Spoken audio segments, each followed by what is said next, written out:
Czy jest na sali ktoś, kto nie widział Władcy Pierścieni? Podejrzewam, że jest tych osób niewiele. O, jest, jednak jest. No byłbym zaskoczony. Na pewno, jeżeli Państwo oglądali to dzieło, pamiętacie postać Golluma, a jeżeli pamiętacie postać Golluma, na pewno dowiedzieliście się, jak nazywa się aktor grający tę postać wirtualną, postać wygenerowaną cyfrowo, czyli Andy Serkisa. Andy Serkis to nie tylko aktor, ale także producent i reżyser oraz współzałożyciel The Imaginarium Studios. Na pewno Państwo dobrze znają tę nazwę, bo to jest światowy lider w tworzeniu rozwiązań technicznych dla filmu i sceny. Przed Państwem niepowtarzalne spotkanie. Zachęcam do sięgnięcia po słuchawki, dlatego że to będzie w języku angielskim. Jeżeli Państwo nie chcą uronić ani słowa, na pewno będzie wygodniej, bo za chwilę na naszej scenie pojawi się Glen Kelly, szef produkcji i członek zarządu studia. Kelly jest twórcą, którego praca The Imaginarium obejmowała duże produkcje filmowe, ale też współpracę z eksperymentalnymi sztukami teatralnymi. Pracował przy musicalu Green Man z firmą VR Magic Leap. Wraz ze swoim zespołem opracowuje nowe narzędzia do produkcji wirtualnej i integruje tradycyjne techniki filmowe w przestrzeni cyfrowej. Ladies and gentlemen, I would like to welcome Mr. Glen Kelly, representing the Imaginarium Studios. Hi. The clicker. I've got a clicker thing.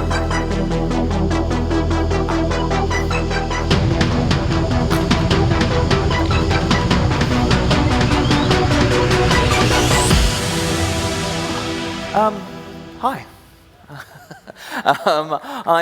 Thank you. My name is Glen Kelly, and I am head of production at the Imaginarium Studios in London. And I'd just like to thank everybody involved with the Stage of Tomorrow for inviting me down here to talk to you today.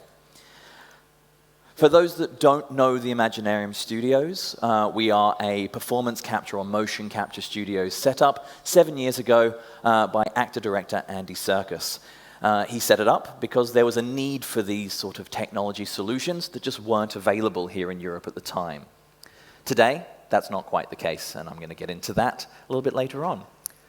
Unwittingly, though, we ended up becoming a virtual production studios, not through any active role, but simply because from the very start, we were focused on taking this technology and putting it into different ways, not just film and TV. A little over 5 years ago, we were involved with a production of The Tempest from the Royal Shakespeare Company in England. It was the first of its kind. It involved a lead character, Ariel, being a live avatar projected on screens throughout the stage and interacting directly with main actors. At the time, it hadn't been done. At the time, the rendering technology required Intel to be involved, simply because they rolled out some of their still-in-prototype gear to render the avatar live. Once again, 5 years later on, that's not a problem anymore. The other big thing was that this had to work in a way that wasn't just seamless, but had to also allow the actor Mark to be on stage performing. I'll show you a quick video about a little bit about the process.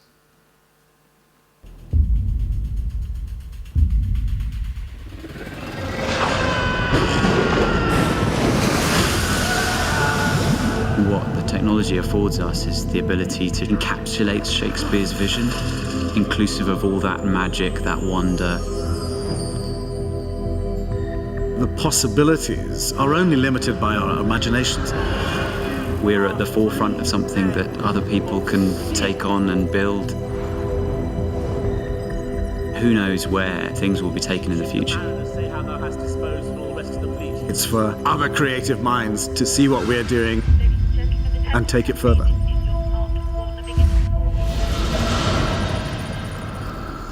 I got cast a long time ago for this new production of The Tempest, and the RSC is the home of Shakespeare.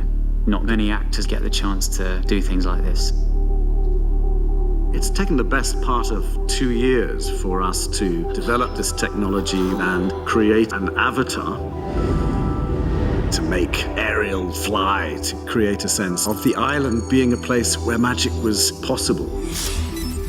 We are creating for the first time on stage, real-time, live facial performance capture, and that is quite an extraordinary leap forward. I and my fellows are ministers of fate. The actor both becomes the marionette and the puppeteer at the same time, and you can see their physicality completely driving one-to-one this digital character. Men hang and drown. You get to see two fully fledged performances, one of which is an actor and another is this apparition can fly around the space. We keep working, keep trying to refine the way that Ariel moves, the way he talks, and I have no idea where it's going to go. I've never seen technical setup like this. This place is full of huge amounts of technology, much more so than most film sets that we're on. Generally, on set, you might say, let's fix that in post. You can't do that here. The avatar has to be so robust because that's the final product. All you can do is create the play with the tools that you have now. And what's delightful about this production is that we have pretty spectacular tools.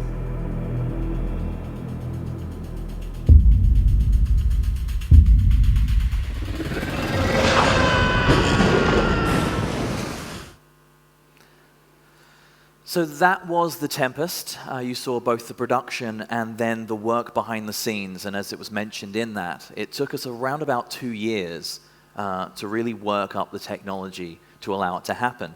Now, we're 5 years beyond when we did that. So right now, some of you are sitting there and looking at it going, my kids play Fortnite. It looks better than that. And yes, we've moved on. It's 5 years later. If we were to do it again, what have we learned? Well, we learned that it worked. In some form, having a digital avatar that can transform and can change really did work. We learned that production tools used in film and TV do translate over into live performance and do hold up. I think in over 100 shows, we had a less than 1% failure rate in the technology. And by failure rate, I only mean that they had to dump out to some pre-canned animation for a few seconds while the system caught back up. Today, a lot of the problems we encountered would be eliminated by simple things like this black tracks that I'm wearing that's moving these lights behind me. The real lesson we learned, though, was that this pipeline right here that we developed for use in film, in pre-visualization of film and TV projects, will work in live production. But you do have to do some work. The main one being this very bottom section, pre-production, down here. Now, it's a very thin line on my presentation here, but in actual fact, these should be reversed. The small one should be the top section, and the bottom one should be, you have to do all the work in pre-production. You have to build your models, and for characters that are being driven by an actor, you have to make them to the same proportions as your actor, especially if they're going to interact with things. You have to do body scans, and you have to do facial scans to ensure that that avatar that can move the same way your actor can, so you get all that nuanced performance on stage. During The Tempest, we ran the facial performance and the body performance separately. But today, that wouldn't be required. Today, this pipeline would allow you to have a character that not only moves around the stage via projection or through headsets, but also one that's face moves along with the actor, near live. Still a little bit of latency in there. One of the major areas that we found was the audio sync. Of course, with a slight offset, the actor talking, like I am right now, doesn't quite line up with the character on the screen. So what you need to do is build that into your sets. You need to let your actors have time to learn what is that delay, that fraction of a second. How does that change the performance? Basically, it all comes down to pre-production and rehearsals, which is pretty much what theatre does anyway. Just over 3 years ago, the Imaginarium Studios formed a partnership with a business called Magic Leap, based out of Plantation in Florida in the United States, who are making the next generation of devices, augmented reality or mixed reality, or as they call it, spatial computing devices. These are devices that allow you to overlay the digital world over your physical world, not simply in the form of a flat image, but one in the form of a 3D model that you could walk around, or a 3D space. It's with Magic Leap's help that we got to do a world first, and that was capture an entire 2-hour and 20-minute musical in a way that would allow it to become pretty much anything in the digital world. And I'd just like to quickly thank Tom Morris, Carl Gross, Tim Phillips, and Mark Tellier for trusting us at the Imaginarium with their creation, The Grinning Man, this show. It's a very traditional musical. The stage production itself had very little in terms of technology on stage with them, but we went for it. And here's a video of how we did it. Prepare yourselves for a tale so utterly horrid and yet strangely uplifting. Here! I was fortunate enough to go and see the penultimate performance of The Grinning Man at Trafalgar Studios. Everything about it, the subject matter, the fact that it was a play within a play within a play, the puppeteering, everything, I just started to get images of this show as a motion captured piece. Gift of love has given me life, my sorrow and heartache you have melted. Tea, tea, tea, tea, tea, tea. The whole notion of capturing a theatrical production is brand new. This hasn't been done before. This is the most advanced technology in terms of motion capture that exists. But there's a sense that if it all works, the product at the end will be something that no one's ever seen before. People have cancelled holidays, people have rearranged jobs, people have postponed job interviews, and it's just been fantastic how people have basically rallied and cleared their diaries to make it happen. And firing 3, 2, 1. The Imaginarium was born out of, I'd like to do Shakespeare's plays as video games, or to take theatre and take the performances that have been worked on by actors over a course of a rehearsal period, and then somehow, create a future life for them.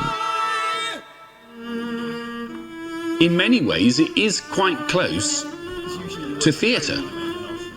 This morning, we were in this room saying, here's a box of wood, we're going to pretend it's a ship. But surrounding us is this extraordinary technology which will be able to make it a ship, any kind of ship you like. It's a bit weird having something strapped around your head. I guess you just ignore it. It's kind of easy to ignore because the camera's sort of just below your eye line, so you can play out as normal, talking to a normal person. One fascinating aspect of it is that the actors are in control of the performances which will be delivered by avatars. So the actors are almost puppeteering animated versions of themselves with great precision. It's been my first time transitioning a piece from theatre to mocap, and I just thought, how on earth will I get the transition right? So what I started to do at first was to just imagine my costume, which I'm one of the ones I'm wearing right now, and imagine the heels, because when we're filming mocap, I can't wear them. So it's just about keeping my body the way how I would be when I was on stage, remembering that there is a swish here, and remembering that I'm wearing a cage, and remembering that I am this tall. Here's the camera. Yeah. And when we had a conversation at the beginning, which was about the scale of performance. Should the actors play big, as if they're in a theatre, or small, as if they're on a film? And it has to be a combination of the two, because we think that what we're creating might enable an audience to wander around in the middle of a performance. What we have here at the Imaginarium are people who are very attuned now to working with a lot of different creative forms of expression, because what you're able to do in this world is not just like a particular take as you would in film. You're able to split up performances within that take. Of course, the characters are recorded in 3D, so you can slip timing, you can reposition, and it does encourage you to explore and take risks. And it's not like being on a film set where you've got a lot of lights and you're under a lot of pressure, and there's maybe a big gap before you're shooting. You can work very, very quickly and intuitively and redo scenes and shoot whole scenes. When I think from the point of view of the theatre in Bristol, we've got this extraordinary 250-year-old theatre. It's the oldest working theatre in the English-speaking world, very atmospheric place. It may be that this kind of technology can enable someone in Hong Kong or Georgia to experience that very unique theatre. My story ends here. Your story begins. What's so incredible about this is that we have these performances now. They're in the bottle, if you like. they can be manifested in countless ways on countless platforms. Who knows, in 10, 20 years' time, someone else might come up with a different design for the characters. We can enlarge their heads, we can enlarge features, make their brows more hooded, make their noses bigger, make the, design them in whatever way we choose to. It won't be too long in the future when you'll be able to buy the data and put your own designs on the character and bring it to life as a sort of as a show that you're creatively involved with as well. This is the Imaginarium, and there's a very, very good reason why we wanted to call it that, because it is something within which you get into the space, and it's like it's a cathedral to the imagination.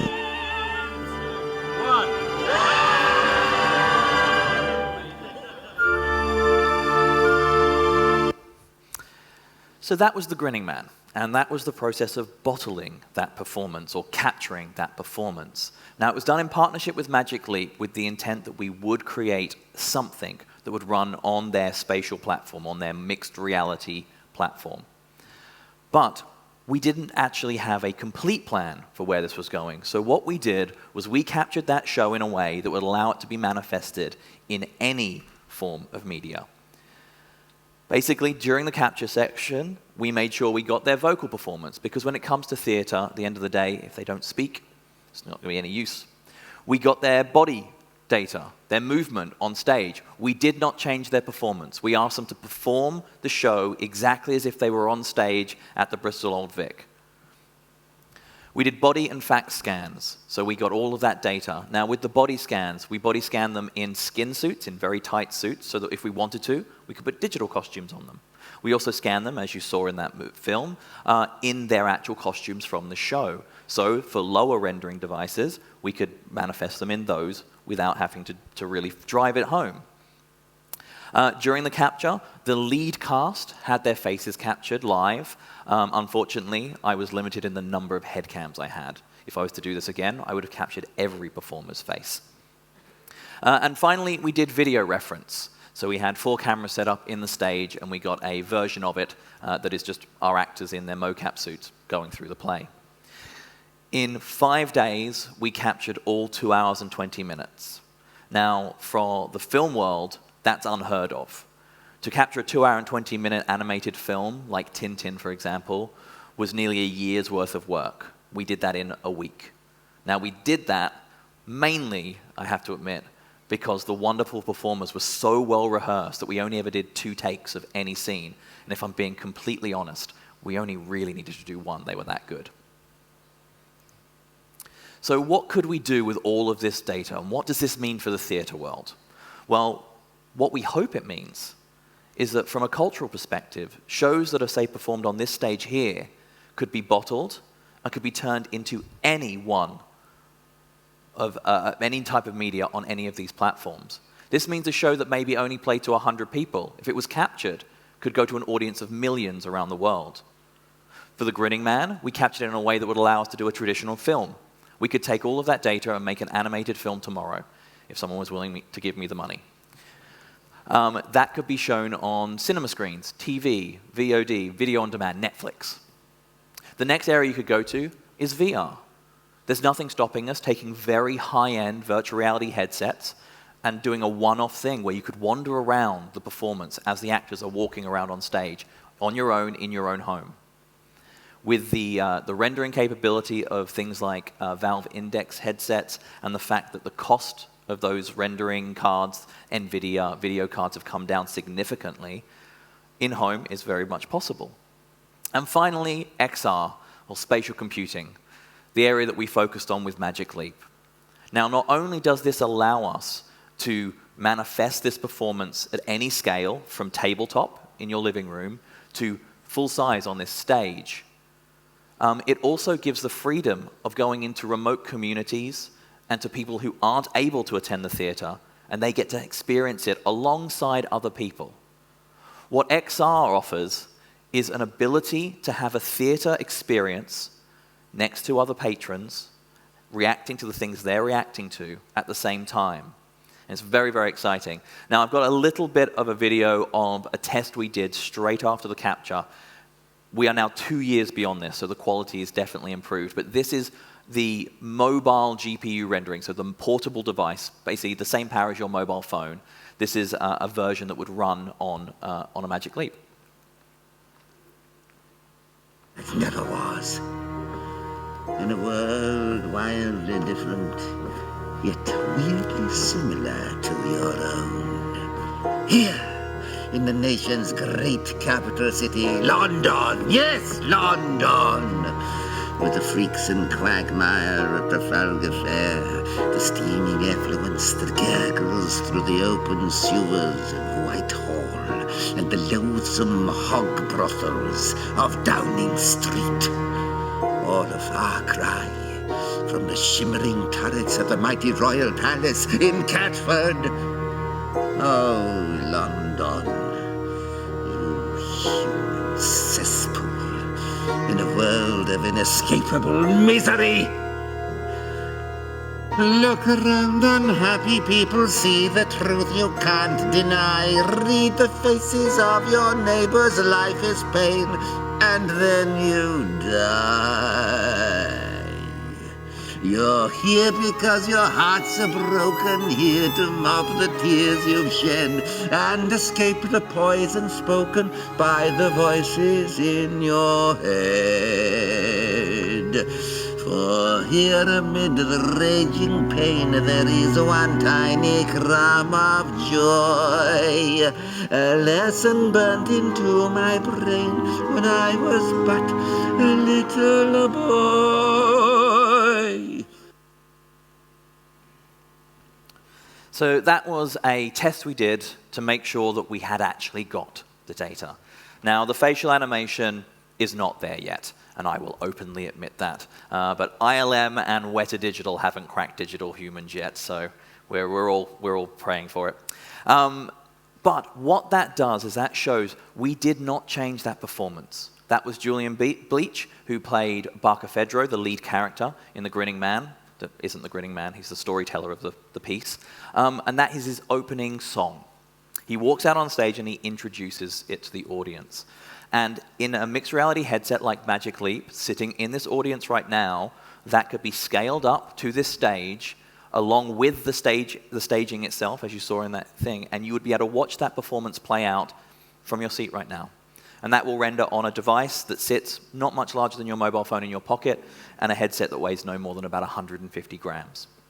It's a very exciting future. And bottling performances is something that we feel at the Imaginarium Studios can give life to, especially cultural productions, things that don't ever leave their small countries and small theaters. Gives them a new life and an ability to tour, in a sense, without the need for all the infrastructure that goes along with it. Now, I should say, because I know this is a theater event, we're not looking to get rid of actors. We're not looking to get rid of the amazing staff that run all of this behind-the-scenes magic. They will still be involved. They'll be involved in taking that production and translating it into the digital world. The staging, for example, is a direct digital replica off of the plans that we used to build the stage itself, just translated into the digital world. The lighting in that is designed roughly around the same lighting design that the lighting designer did for the stage. So it's about taking all of this wonderful heritage and all these wonderful techniques built in the theater world and translating it into new mediums. Virtual production, and this is where virtual production tools come in. Basically, for the last 5 years, behind the scenes, companies like the Imaginarium, like Weta Digital, ILM, and post houses like Framestore, The Mill, basically the companies behind all of the major motion pictures that you go to the cinema to see, we've been building this tool set that we use internally to help us do our jobs. Well, now what we're doing is we're taking that lovely internal tool set and we're externalizing it. We're giving it out to be used in different ways. And at the Imaginarium, we feel that the virtual production tools that we use on set every day can enhance live performance. So what impact will it have on live performance? Well, I think a beautiful one was shown actually just before I came out, when there was a dancer, and there were some lovely visualizations in the background, and she was being tracked. And on the screen, particles were moving with her.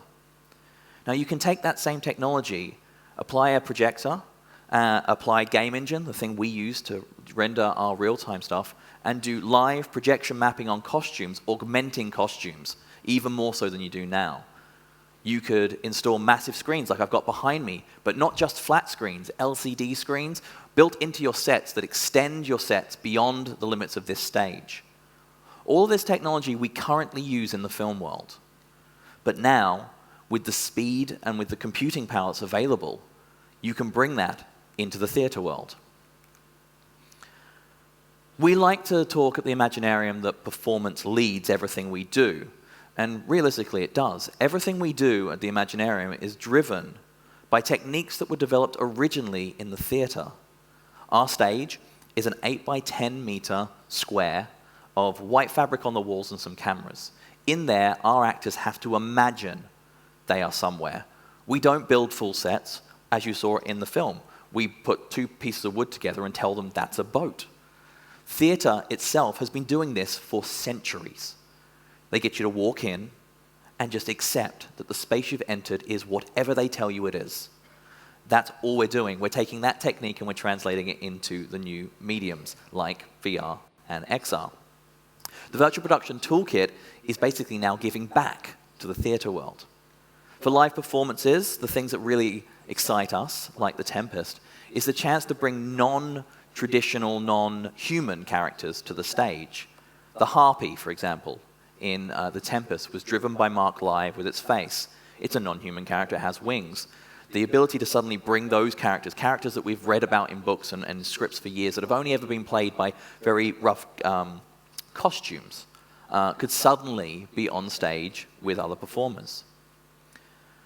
The other great idea that we've been wanting to do is a blend of performers performing against themselves. So watching a performer drive all the characters around them, like a one-man show with 100 characters that interact with them. Be exciting, be fun, if someone wants to fund it. What will it take? This is the scary thing. Because the reason that these toolkits are available in the film world is because the film world's willing to throw a lot of money at it. And it's been doing that for the last 5 to 10 years. In actual fact, motion capture is about 20 years old now. So what will it take? Well, investment. But that's not the only thing it takes. You see, the trick with the RSC was, it wasn't that they just invested in this technology. They also trusted in the technology. They were willing to take a leap, and that's what it's going to take as well. The theatre world tends to do that. Shakespeare himself was always at the forefront of technology, of lighting, of staging. And finally, experimentation. We don't know the language of this yet. We haven't worked it out. We don't know if bottling performances and having live digital characters will work in every situation. It will take theatre productions taking a risk. It'll take patrons turning up and giving it a go and accepting that sometimes it might not work and sometimes it might blow their minds. Finally, the true benefit of this technology, from our opinion at the Imaginarium Studios, is that it will open up theatre to a new audience. The techniques I've talked about, the digital characters on stage, all of that can be captured, the bottling especially. Capturing performances that occur on stages like here in Warsaw, converting them into a digital format, be it a film, be it VR, be it XR, and then letting them out into the world, will allow audiences who would never have experienced theatre before to experience it. It will allow shows that have had a tiny audience in their home countries to find audiences in completely new areas. The future really is an approach where theatre is no longer confined to bring you into a venue. It occurs at the venue and then it goes out to the world.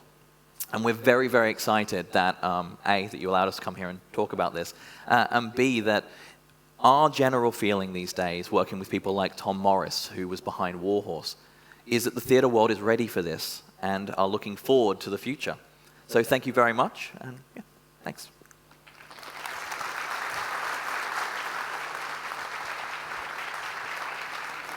Thank you. It's very revolutionary what you show us.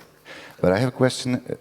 It might sound like a very traditional question, because I'm an actor myself. So my question is, how much is there in this virtual character, the actor himself? Is this still a character of an actor, or is it something built on him? It's like you use this word puppeteer. Yes. Do we become puppeteers? Yeah. In a sense, yes, but it's the underlying idea behind bottling a performance is to capture all the nuance of the actor and not change it into the new medium. It's simply to translate it. We use the term puppeteer because the puppet is not a variant or a change, you know. A puppeteer drives a character that's not him.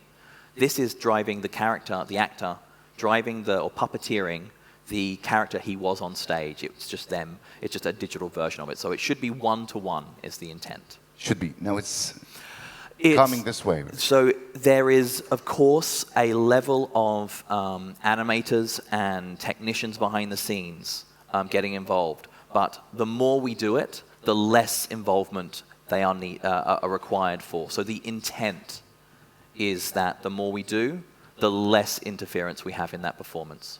That leads me to another question. How do actors react when they see the result?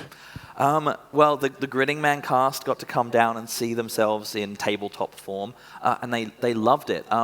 The interesting thing, I think, from an actor's perspective is you never get to watch yourself from side of stage or from back of stage, and all of a sudden, in this new medium, they can put a headset on and walk amongst themselves while they're performing. And it's hilarious to see. They're like, oh, that's what I look like from behind. They've never seen it before, especially when they're on stage. The other amazing thing that when actors see it and when staff who are involved in the show see it is often a stage manager has only ever seen the production from his vantage point or her vantage point at the side. All of a sudden they can sit in the audience and watch it or walk around it. So yeah.